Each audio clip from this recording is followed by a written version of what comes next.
Hi learn for peace YouTube channel എല്ലാവർക്കും സ്വാഗതം. അപ്പോൾ നമ്മുടെ ഉദ്യോഗാർത്ഥികൾ ഒരുപാട് കാത്തിരുന്ന LDC എന്ന പരീക്ഷ ഇന്നലെ മുതൽ ആരംഭിച്ചു. ആദ്യഘട്ടം നിലയിൽ തിരുവനന്തപുരം ജില്ലയുടെ LDC പരീക്ഷ ഇന്നലെ കഴിഞ്ഞു. അപ്പോൾ പരീക്ഷയെ കുറിച്ചുള്ള ഒരു ചെറിയ വിശകലനമാണ് ഈ ഒരു വീഡിയോയിലൂടെ ഉദ്ദേശിക്കുന്നത്. പിന്നെ ഒരു ഏകദേശം വരാൻ സാധ്യതയുള്ള ഒരു കട്ട് ഓഫിന്റെ മാർക്ക് കൂടെ ജസ്റ്റ് പറയാം. അപ്പൊ നമുക്ക് എന്ത് ചെയ്യാം, എക്സാം അനാലിസിസിലോട്ട് നോക്കാം. ഓക്കെ, അപ്പോ PSC പ്രൊഫഷണൽ കീ കഴിഞ്ഞ ദിവസം തന്നെ വന്നായിരുന്നു. അവിടെ തന്നെ പരീക്ഷയുടെ ക്വസ്റ്റ്യൻ ആൻസർ ഡീറ്റെയിൽ ആയിട്ട് ചുമ്മാ പറഞ്ഞ സമയം കളയുന്നില്ല. അപ്പോൾ പരീക്ഷയുടെ ഓവറോൾ ഒരു എങ്ങനെ ഉണ്ടായിരുന്നു എന്ന് മാത്രം ജസ്റ്റ് ഒന്ന് എന്തുണ്ടാവും പറഞ്ഞു പോവുകയാണ്. ഓക്കെ, അപ്പോൾ പരീക്ഷയെ കുറിച്ച് പറയുന്നത് അത്യാവശ്യം നല്ല നിലവാരമുള്ള ചോദ്യങ്ങളായിരുന്നു. ഒരു എബോ ആവറേജ് നിലവാരത്തിലുള്ള ചോദ്യങ്ങളാണെന്ന് നമുക്ക് വേണമെങ്കിൽ പറയാം. ഒരു ആവറേജ് അല്ലെങ്കിൽ അതിനും മേളിൽ നിൽക്കുന്ന തരത്തിലോട്ടുള്ള ചോദ്യങ്ങളായിരുന്നു മിക്കവാറും ചോദ്യങ്ങളായിട്ട് വന്നത്. അപ്പൊ ഇതിൽ തന്നെ ഹിസ്റ്ററി, ജോഗ്രഫി, പിന്നെ നമ്മുടെ കോൺസ്റ്റിറ്റ്യൂഷൻ, എക്കണോമിക്സ്. ഓക്കെ, ഈ 4 topic history, geography, constitution, economics. Okay, ഈ ഒരു 4 ടോപ്പിക്കുകളിൽ നിന്നും അത്യാവശ്യം പ്രസ്ഥാന രീതിയിലുള്ള ചോദ്യങ്ങളൊക്കെ അത്യാവശ്യം വന്നിട്ടുണ്ടായിരുന്നു. ആ ചോദ്യങ്ങൾ അത്യാവശ്യം നല്ല നിലവാരം കാത്തു സൂക്ഷിച്ച ചോദ്യങ്ങളൊക്കെ ആയിരുന്നു. പിന്നെ അപ്പൊ ഈ ഒരു ഭാഗത്തു നിന്ന് ചോദ്യങ്ങൾ അത്യാവശ്യം റാങ്ക് മേക്കിംഗ് ആയിട്ടുള്ള ചോദ്യങ്ങളൊക്കെ ഉണ്ടായിട്ടുണ്ട്. ഓക്കെ, എളുപ്പമുള്ള ചോദ്യങ്ങൾ ഉണ്ടായിരുന്നു. ഓക്കെ, എന്നിരുന്നാലും പ്രസ്ഥാന രീതിയിലെ ചോദ്യങ്ങൾ കുറെയൊക്കെ ഈ ഭാഗത്തുനിന്ന് കയറി വന്നു. പിന്നെ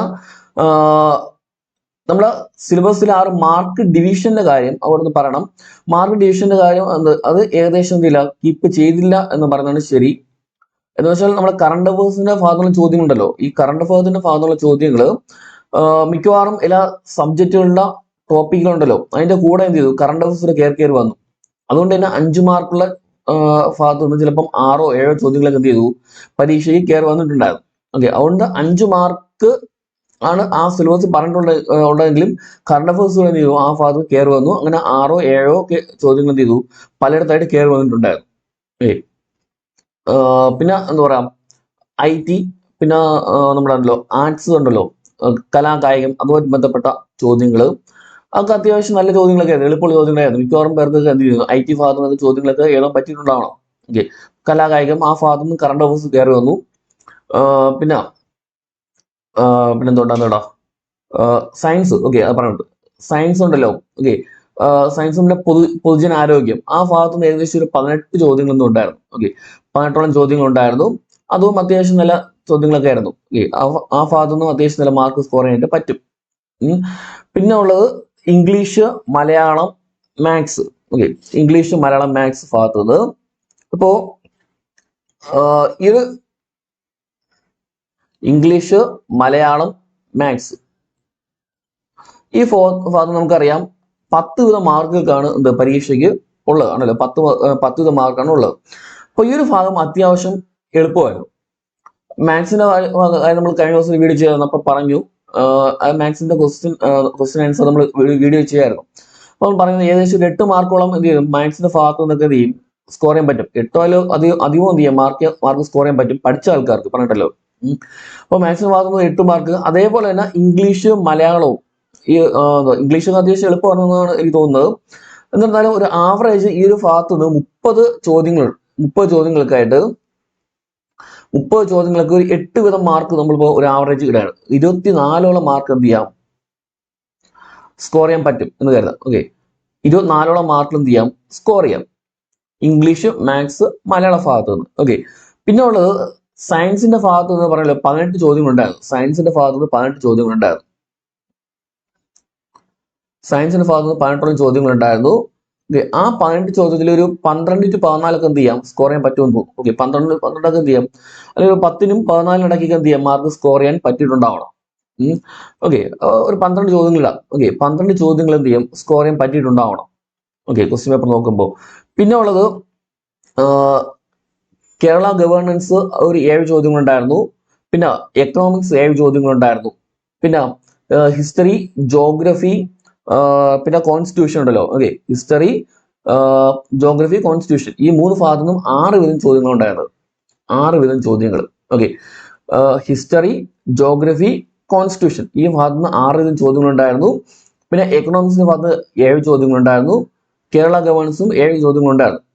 അപ്പോൾ അതെല്ലാം കൂടെ ഒരു എത്ര 18, 25, 32 ചോദ്യങ്ങൾ ആ ഒരു ഭാഗത്തുനിന്ന് ഉണ്ടായിരുന്നു. Okay, Kerala governance, history, geography, പിന്നെ എക്കണോമിക്സ്, അങ്ങനെ ആ ഒരു ഭാഗത്തൊക്കെ ഏകദേശം 32 ചോദ്യങ്ങളുണ്ടായിരുന്നു. അപ്പോൾ ആ ചോദ്യങ്ങളിൽ അത്യാവശ്യം പ്രസ്ഥാന രീതിയിലുള്ള ചോദ്യങ്ങൾ കയറി വന്നിട്ടുണ്ടായിരുന്നു. ഓക്കെ, അപ്പൊ ആ 32 ചോദ്യങ്ങളിൽ ഒരു 15 to 18 ഞാൻ ഇടാണ്. ഓക്കെ, ഒരു 16 ചോദ്യം 16 മാർക്ക് സ്കോർ ചെയ്യാൻ പറ്റി എന്ന് വിചാരിക്കാം. ഓക്കെ, അപ്പൊ ഇപ്പൊ എത്രയാ 30, 62, 80 ആയി അല്ലേ? ഓക്കെ, ഓ ഇനി എന്തുകൊണ്ടാ നമ്മളെ ഐ ടി ഉണ്ടല്ലോ, ഐ ടി ഭാഗത്തുനിന്ന് പിന്നെ എന്താ എന്തോ IT, പിന്നെ കലാകായികം ഒക്കെ ഉണ്ടല്ലോ. ഓക്കെ, അങ്ങനെയുള്ള ഭാഗത്തുനിന്ന് ചോദ്യങ്ങൾ. Okay, 32, 18 history, geography, constitution 18 mark, Kerala governance 7, 25, 32. Okay, 32. 32 എത്ര 16 ചോദ്യങ്ങൾ എന്ത് ചെയ്യാം, മിനിമം സ്കോർ ചെയ്യാൻ പറ്റാം. ഓക്കെ, അപ്പോൾ ടോട്ടൽ എത്രയായി 30, 18, 48, 50, 47, 78, 80 അല്ലെ? 80 പിന്നെ എന്തുകൊണ്ട് ബാക്കി IT ഭാഗത്തുനിന്നും അങ്ങനെയുള്ള ചോദ്യങ്ങളൊക്കെ ഉണ്ടല്ലോ. ഓക്കെ, ആ ഭാഗത്തുനിന്ന് അത്യാവശ്യം മാർക്ക് സ്കോർ ചെയ്യാൻ പറ്റുമെന്നാണ് തോന്നുന്നത്. ഓക്കെ, അപ്പൊ എല്ലാം കൂടെ ടോട്ടൽ ഇപ്പൊ ഒരു 24, 36, 52 ഇത്രയായപ്പോ 52 ആയി അല്ലേ? ഓക്കെ, അപ്പൊ മാത്സിന്റെ ഭാഗത്ത് നിന്ന് 24, സയൻസിന്റെ ഭാഗത്ത് ഏകദേശം 12, മറ്റെത്ര ഒരു 16. ഓക്കെ, അപ്പൊ ബാക്കിയുള്ള 20 ചോദ്യങ്ങളിൽ നിന്ന് ഏകദേശം ഒരു 10 മാർക്കൊക്കെ സ്കോർ ചെയ്യാൻ പറ്റിയെന്ന് വിചാരിക്കുക. ഓക്കെ, 10 to 15 സ്കോർ ചെയ്യാൻ പറ്റിയെന്ന് വിചാരിക്കുക. ഓക്കെ, അങ്ങനെയാണെങ്കിൽ അപ്പോ ബാക്കിയുള്ള 20 ഭാഗത്തു നിന്ന് ഒരു 12 ഗ്രാം. ഓക്കെ, 12 ചോദ്യങ്ങൾ സ്കോർ ചെയ്യാൻ പറ്റിയെന്ന് വിചാരിക്കുക. ഓക്കെ, അപ്പൊ അങ്ങനെയാണെങ്കിൽ ടോട്ടൽ എത്ര ഏകദേശം ഒരു 64 മാർക്ക്, 64നും 70നും ഇടയ്ക്ക് എന്ത് ചെയ്യാം മാർക്ക്, അത് ഉത്തരം ശരിയാവും. ഓക്കെ, ആൻസർ കറക്റ്റ് ആയിട്ട് എന്ത് ചെയ്യും, ആൻസർ കിട്ടിയിട്ടുണ്ടാവും. 64 to 70 ഒരു ആവറേജ് എങ്കിലും അത്യാവശ്യം പഠിച്ച ആൾക്കാർക്ക് എന്ത് ചെയ്യും, ഒരു 70 അല്ലെ 65, 70 ആ ഒരു നിലവാരത്തിലൊക്കെ എന്ത് ചെയ്യും മാർക്ക് കിട്ടാനുള്ള സാധ്യത ഉണ്ട്. പരീക്ഷയിൽ ആൾക്കാരും പറഞ്ഞിട്ടുണ്ടാവും ഒരു 65, 70 മാർക്ക് കിട്ടിയിട്ടുണ്ട് എന്നാണ് പറയുന്നത്. ഓക്കെ, അപ്പോൾ ആ ഒരു നിലവാരത്തിലൊക്കെ എന്ത് ചെയ്യും മാർക്ക്, അതായത് ഉത്തരം ശരിയായിട്ട് കറക്റ്റ് ആയിട്ട് എന്ത് ചെയ്യും ആൻസർ ചെയ്തിട്ടുണ്ടെങ്കിൽ ഏകദേശം ഈ ഒരു നിലവാരത്തിൽ എന്ത് ചെയ്യും എത്തും. ഓക്കെ, എന്നാൽ ഇവിടെ നമുക്കറിയാം പരീക്ഷ എളുപ്പമാവുന്നതനുസരിച്ച് എന്ത് ചെയ്യും അവിടെ നെഗറ്റീവ് മാർക്കും കൂടുതലായിട്ടുണ്ടാവും അല്ലേ? നെഗറ്റീവ് മാർക്ക് ഉണ്ടാവും. അപ്പൊ ഇവിടെയും നെഗറ്റീവ് മാർക്ക് കയറി വന്ന് എന്ത് ചെയ്യും പലർക്കും ഒരു 10 മാർക്ക് ഒരു 10 to 12 ഒക്കെ എന്ത് ചെയ്യും അല്ലെ 12 അല്ലെ 15 ചോദ്യങ്ങളൊക്കെ എന്ത് ചെയ്യുമ്പോൾ നെഗറ്റീവ് എന്ത് ചെയ്യും കയറുന്ന മാർക്ക് എന്ത് ചെയ്യും പുറകോട്ട് പോകും. ഓക്കെ, അപ്പൊ നെഗറ്റീവ് മാർക്ക് അങ്ങനെ വരുന്ന സമയത്ത് ഇപ്പോ മിനിമം 64 കിട്ടിയ ആൾക്ക് ഇപ്പൊ നെഗറ്റീവ് മാർക്ക് കൂടെ പോകുമ്പോൾ ഏകദേശം ഒരു 58 ഒക്കെ എന്ത് ചെയ്യാം, നെഗറ്റീവ് പോകുമ്പോൾ ഏകദേശം ഒരു 58 മാർക്ക് എന്ത് ചെയ്യും ആ ഒരു നിലവാരത്തിൽ റേഞ്ചിലോട്ട് എന്ത് ചെയ്യും പുറകിലോട്ട് പോരും. ഓക്കെ, നെഗറ്റീവ് മാർക്ക് പോകുമ്പോൾ. അപ്പോൾ കഴിഞ്ഞ പ്രാവശ്യം ട്രിവാൻഡ്രത്ത് 50, 60 ഇടയ്ക്ക് എന്ന് പറയുന്നു തോന്നുന്നു കട്ട് ഓഫ്. ഓക്കെ, അപ്പോൾ ഇപ്രാവശ്യം എന്ത് ചെയ്യും, പിന്നെ ഒരു കാര്യം കൂടെ ആലോചിക്കേണ്ടത്, അടുത്ത ഇലക്ഷൻ വരുന്നുണ്ട്. ഇലക്ഷൻ വരുന്ന സമയത്ത് മിക്കവാറും എന്ത് ചെയ്യും 2026 അല്ലേ 26 തോന്നുന്നു അടുത്ത ഇലക്ഷൻ വരുന്നുണ്ട്. അപ്പൊ ആ സമയത്ത് എന്ത് ചെയ്യും ഇപ്പൊ നിലവിലുള്ള റാങ്ക് ലിസ്റ്റിൽ നിന്ന് ആൾക്കാർക്ക് എന്ത് ചെയ്യും കഴിയുന്നത് എടുക്കാനായിട്ട് ശ്രമിക്കും. ഓക്കെ, അപ്പോൾ അടുത്ത പ്രാവശ്യത്തെ റാങ്ക് ലിസ്റ്റിലും ആൾക്കാർ എന്ത് ചെയ്യും കൂടുതലായിട്ട് ഉണ്ടാവാനുള്ള സാധ്യതയും ഉണ്ട്. അപ്പൊ ആ ഒരു ഇലക്ഷന്റെ കാര്യം കൊണ്ട് നമ്മൾ എന്ത് ചെയ്യും ആലോചിക്കണം. പിന്നെ നമുക്കറിയാലോ അപേക്ഷയുടെ എണ്ണം ട്രിവാൻഡ്രം ജില്ലയിൽ വളരെ കൂടുതലാണ്. 1.5 ലക്ഷത്തോളം ആൾക്കാർ എന്ത് ചെയ്യും കൺഫർമേഷൻ കൊടുത്തിട്ടുണ്ടായിരുന്നു. അതിൽ തന്നെ ഏകദേശം ഒരു 25,000 പേര് നമ്മൾ ഒഴിവാക്കിയാലും ബാക്കിയുള്ള ആൾക്കാർ അപ്പോഴും വളരെയധികം ഉദ്യോഗാർത്ഥികളുണ്ട്, അപ്പോഴും ബാക്കിയുണ്ട് അല്ലേ? 1,25,000 മേലേക്ക് എന്ത് ചെയ്യും ആൾക്കാർ എന്ത് ചെയ്യും ഉറപ്പായിട്ടും പരീക്ഷ എഴുതിയിട്ടുണ്ടാവാനുള്ള സാധ്യതയുണ്ട്. കാരണം തിരുവനന്തപുരം ജില്ല ആയതുകൊണ്ട് നമുക്കറിയാം നല്ല കോമ്പറ്റീഷൻ ഉള്ള ജില്ലയാണ്. മറ്റു ജില്ലയിലുള്ള ആൾക്കാർ വരെ എന്ത് ചെയ്യും വന്ന് പരീക്ഷ ഇവിടെ എഴുതും. അതുകൊണ്ട് അപേക്ഷയുടെ എണ്ണവും വളരെ കൂടുതലാണ്. അതുകൊണ്ട് തന്നെ കട്ട് ഓഫ് തീരെ കുറഞ്ഞു പോകും എന്ന് നമുക്ക് പറയാൻ പറ്റത്തില്ല. ഓക്കെ, അപ്പൊ ഒരു 58 മാർക്ക് ഏകദേശം പറഞ്ഞല്ലോ. അപ്പം ആ ഒരു റേഞ്ചിനകത്ത് നിൽക്കാനുള്ള സാധ്യത ഉണ്ട്. ഓക്കെ, ഒരു 55, 65 ഇടയ്ക്ക് എന്ത് ചെയ്യാം 55 മാർക്കിനും ഒരു 65 മാർക്കിനും ഇടയിൽ കട്ട് ഓഫ് വരാനുള്ള ഒരു സാധ്യത കാണുന്നുണ്ട് കേട്ടല്ലോ. ഓക്കെ, പിന്നെ റാങ്ക് ലിസ്റ്റ് അത്യാവശ്യം ഉദ്യോഗാർത്ഥികൾ കൂടുതൽ ഉൾപ്പെടുത്തിയാൽ എന്ത് ചെയ്യും ചിലപ്പോൾ കട്ട് ഓഫിലുകൾ ചെറിയ വ്യത്യാസമൊക്കെ വരാം. അതുകൊണ്ട് ഒരു 55, 65 എനിക്ക് തോന്നുന്ന ഒരു കട്ട് ഓഫ് എന്ന് പറയുന്നത്. ഓക്കെ, ഒരിക്കലും എന്ത് ചെയ്യില്ല കട്ട് ഓഫ് നമുക്ക് നേരത്തെ മുൻകൂട്ടി പറയാൻ പറ്റത്തില്ല.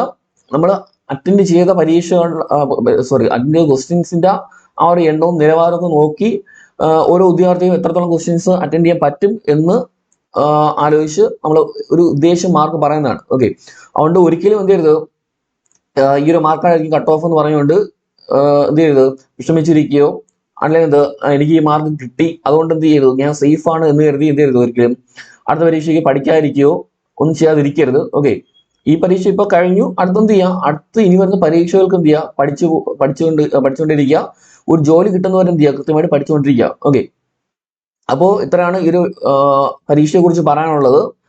അപ്പോൾ ഒറ്റനോട്ടത്തിൽ അത്യാവശ്യം എളുപ്പം തോന്നുമെങ്കിലും നെഗറ്റീവ് ഒക്കെ എന്ത് ചെയ്യാം കയറി വരാനുള്ള സാധ്യത ഉണ്ട്. ഓക്കെ, ചിലർക്ക് എന്ത് ചെയ്യും, ഒരു 58-60 മാർക്ക് കിട്ടിയിട്ടുണ്ടെങ്കിൽ ഒരുപാട് നെഗറ്റീവ് എന്ത് ചെയ്യും അടിച്ചെന്ത് ചെയ്യും, ഈ പുറകിൽ പോലും ഒരു 55-നും താഴെ എന്ത് ചെയ്യും, ചിലപ്പോ നെഗറ്റീവ് അടിച്ചൊക്കെ പോയിട്ടുണ്ടാകാനുള്ള സാധ്യത ഉണ്ട് കേട്ടല്ലോ. ഓക്കെ, അപ്പൊ അങ്ങനെയുള്ളവർക്ക് എന്ത് ചെയ്യും, നെഗറ്റീവ് മാർക്ക് കുറച്ച് മാക്സിമം എന്ത് ചെയ്യും മുന്നോട്ട് വരാനായിട്ട് ശ്രമിക്കുക. Okay, thank you.